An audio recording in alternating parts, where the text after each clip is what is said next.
Our state has been put on notice. The Premier warning restrictions could be reinstated if the explosion of cases in Victoria can't be contained.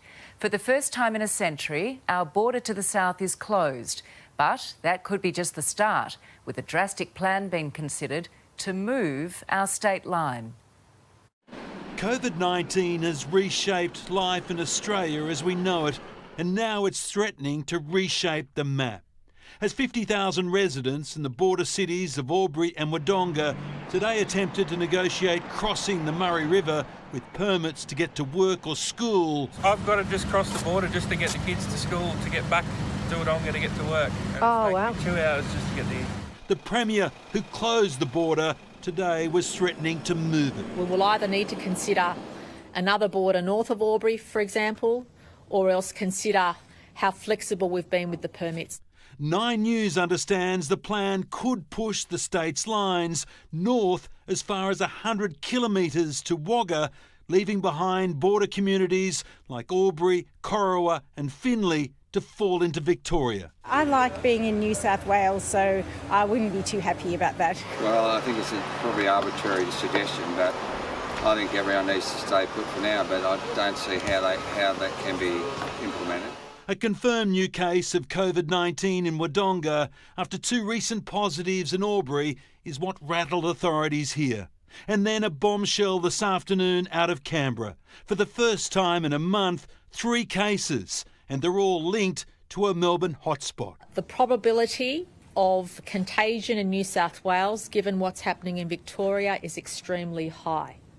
The probability that we need to be tougher on those border restrictions is extremely high.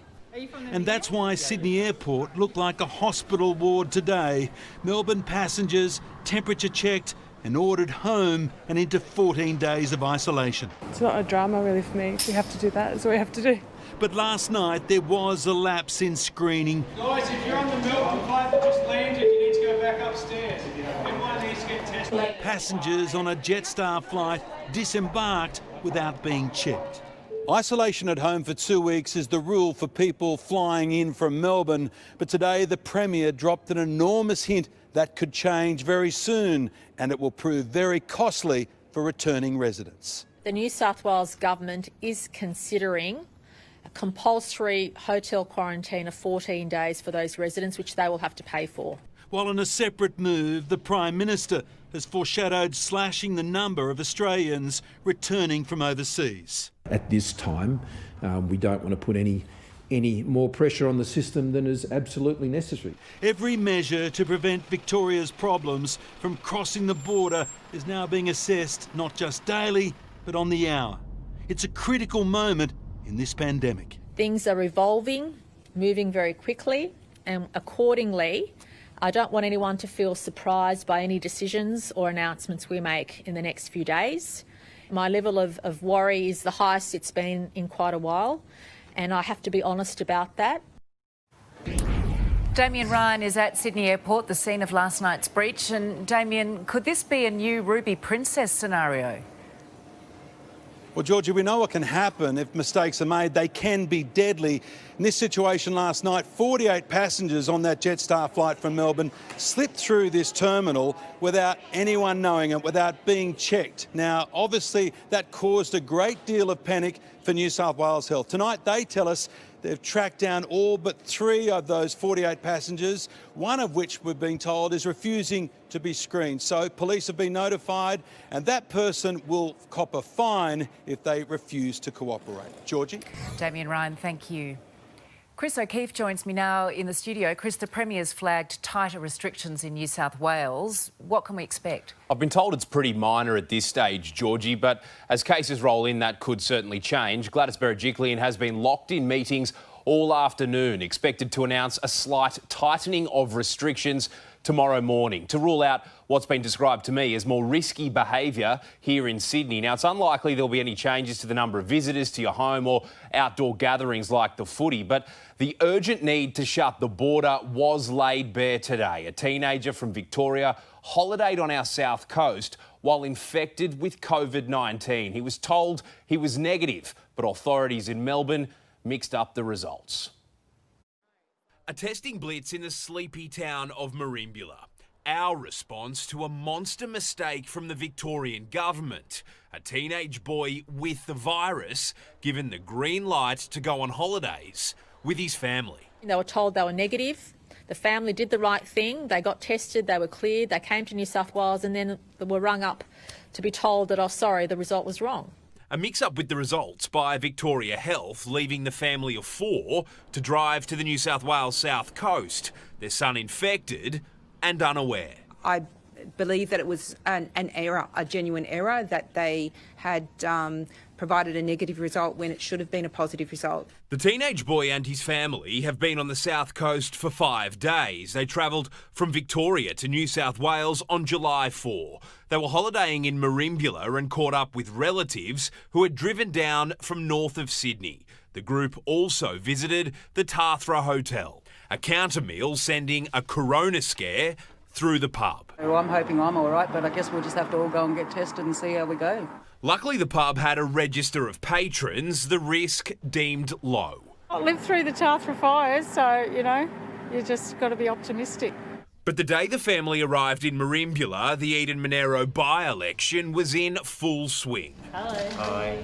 People were everywhere, including the opposition leader, who was in town for the best part of 24 hours. Good morning. Greetings from Merimbula. The family of 4 is tonight isolating in their holiday home. The boy was only told of the testing bungle yesterday by Victoria Health. We can control things on our side of the border. We can't control things on the other side of the border. That's a matter for them. A case too in Sydney southwest, a 30-year-old woman testing positive, doctors unsure if she's infectious, but staff members at Liverpool Hospital are now in isolation.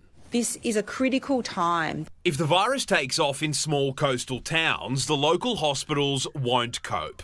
Plans are in place to ship people out to Canberra or Sydney if they need treatment. For the next period of a couple of weeks, anyone with symptoms of COVID, however mild, I just urge you to come forward for testing. Chris O'Keefe, 9 News. There's a steady stream of drivers still crossing into New South Wales tonight. Reporter Liz Daniels is at the border at Albury. And Liz, what are police up against? Well, Georgie, even though they're frustrated with this long wait, most of the drivers pulling up to speak to the police and Defence Force personnel at this checkpoint are understanding of what they're doing. But there has been one incident at a checkpoint not far from here in Corowa. A man who allegedly tried to cross into New South Wales without a permit was told to turn around, and police say he refused. As a result, his wife and children have gone home to Victoria, and he is spending tonight in Albury Police Station waiting to face court on charges tomorrow, Georgie. Liz Daniels, thank you.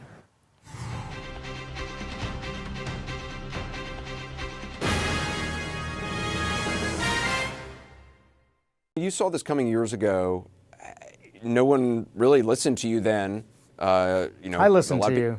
A lot of people watch your TED Talk, but the changes weren't made. The tens of billions of dollars you talked about that would be needed to invest in, fast-tracking vaccines and in monitoring zoonotic viruses and the like, it wasn't spent. If authorities are listening to you tonight, what is your advice? Or leaders are listening to you, what's your advice? And is a vaccine the only avenue to this ending? Or what happens between now and then?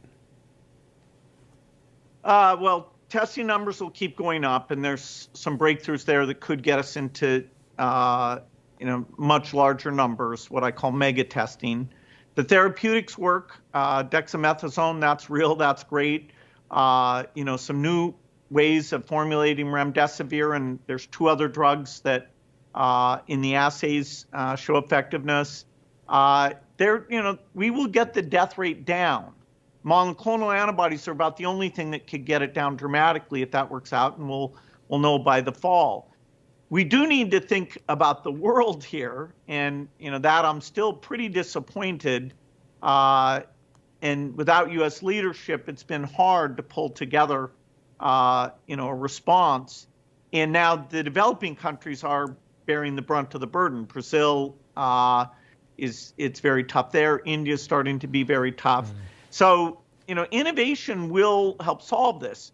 my TED Talk, 90% of the views are after the pandemic one started, not before.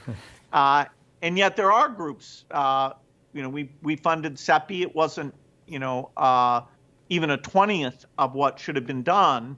I do think people won't forget this. I do think it's clear it's possible to ramp up testing for a new pathogen very, very fast.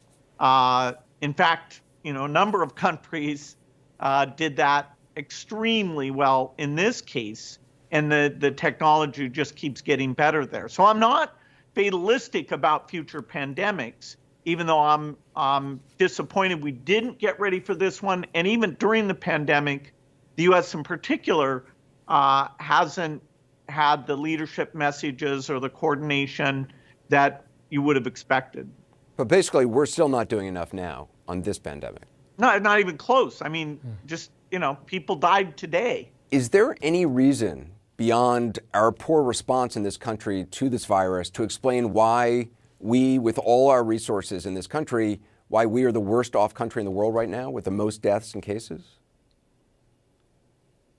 Well, the United States has had a tough time. We're not as tough on contact tracing or enforcing quarantine, and the compliance with mask wearing in the U.S. is far less than particularly in the countries in Asia. And so Europe's seen a much greater drop in cases than the United States. The health experts and others like myself are saying, hey, let's not lose sight of this. Even though the weather is helping us a bit, May would have been much worse if the virus wasn't somewhat seasonal.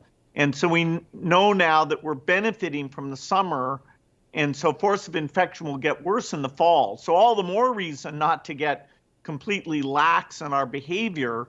The only good news in this is that the death rate has gone down somewhat as we're learning how to treat people better. We're less overloaded. But the global picture and the U.S. picture are both more bleak than I would have expected.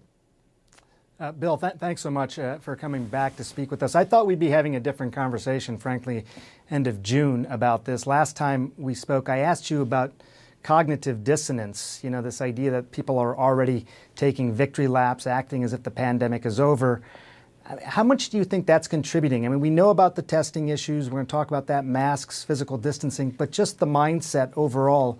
How much do you think that's contributing this cognitive dissonance, and why? Why here? Well, it's almost as though people have a willingness to go into lockdown once and, for a certain period. And that, maybe that's not surprising.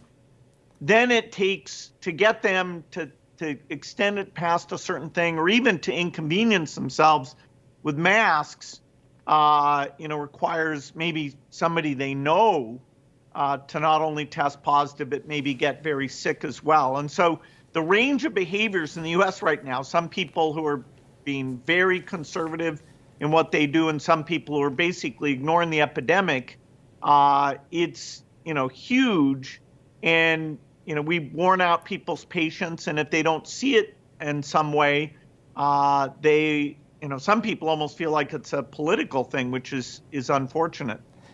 The White House continues to promote this idea that the reason we have the most cases is because we do the most and best testing. When I say we mean the United States. Just to be clear, the idea that testing is the reason why the United States has so many cases, the allegation is that testing is giving a false sense of the spread of the virus. I mean, is that factually correct? No, it's completely false.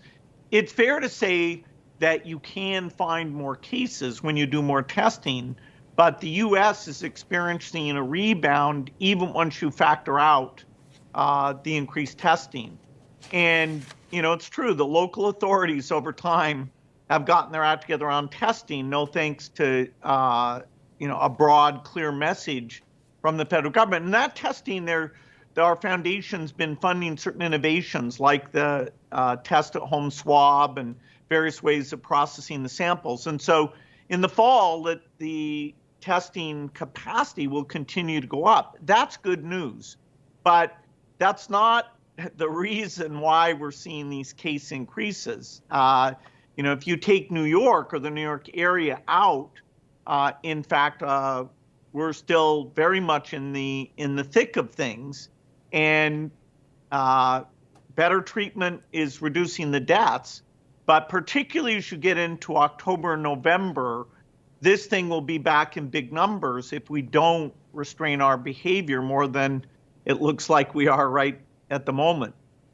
If you start to look at the actual numbers of tests, what you'll hear is the United States now conducting over 400,000 tests a day, which, as you point out, significantly better than we were. It was less than 20,000 a day, I think, back in March. But I think the question comes up is, what is the right number, right? Because what you keep hearing is, we've done 25, 26 million tests in this country. It's far more than other places. So what's the problem here? Isn't that enough tests? Is there a right number?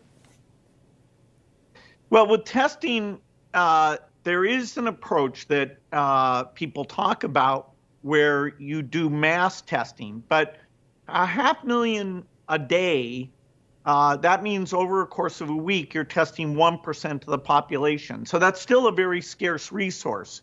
You have to confine it to people who are either at very high risk or who have symptoms or had contacts with somebody who tests positive. If there's breakthroughs that let you get from 1% a day, 1% a week, to more like 10 to 20% a week, then you could use mass testing to find cases. But no other country has relied on that. What other countries are doing is they're restraining their behavior, including using masks better than us, but they're also quarantining when they test positive, and they're doing contact tracing. And there are states that are very serious about contact tracing. It's been slow to get going. It hasn't worked as well here as it has, say, in Germany or South Korea or Australia. It's partly when you have a large number of cases, it's very hard to get right. People have a sense of privacy that are tough. The applications have not really, the software hasn't added much to it. So because our behavior and our contact tracing is not working well, we continue to have very large case spread. And it is embarrassing versus, say, Europe or other countries. You and Melinda have worked around the world on viruses and diseases. You've had incredible results in many different parts of the world. And you're dealing with vaccinations in places, which is obviously politically, socially, a very controversial issue in a lot of places that you operate. Have you ever, in your vast experience, seen a situation where fighting a virus or a disease has become so politicized, where the act of wearing a mask now seems to be a political statement in some way? I wouldn't have expected it here in the U.S. The governor of North Dakota, a friend of mine, had to say, hey, please don't be mean to people who are wearing a mask, which, kind of blows the mind. We have seen the equivalent in polio eradication, where there'll be rumors that the polio vaccine is to sterilize women and that you really shouldn't go near it. And so, yes, vaccines are often subject to these rumors, and those rumors are just so hard to get rid of. Even, the thing from the past where they said it was associated with autism, which, trial after trial showed that that's absolutely not the case. You just can't, the bad news travels faster than the truth.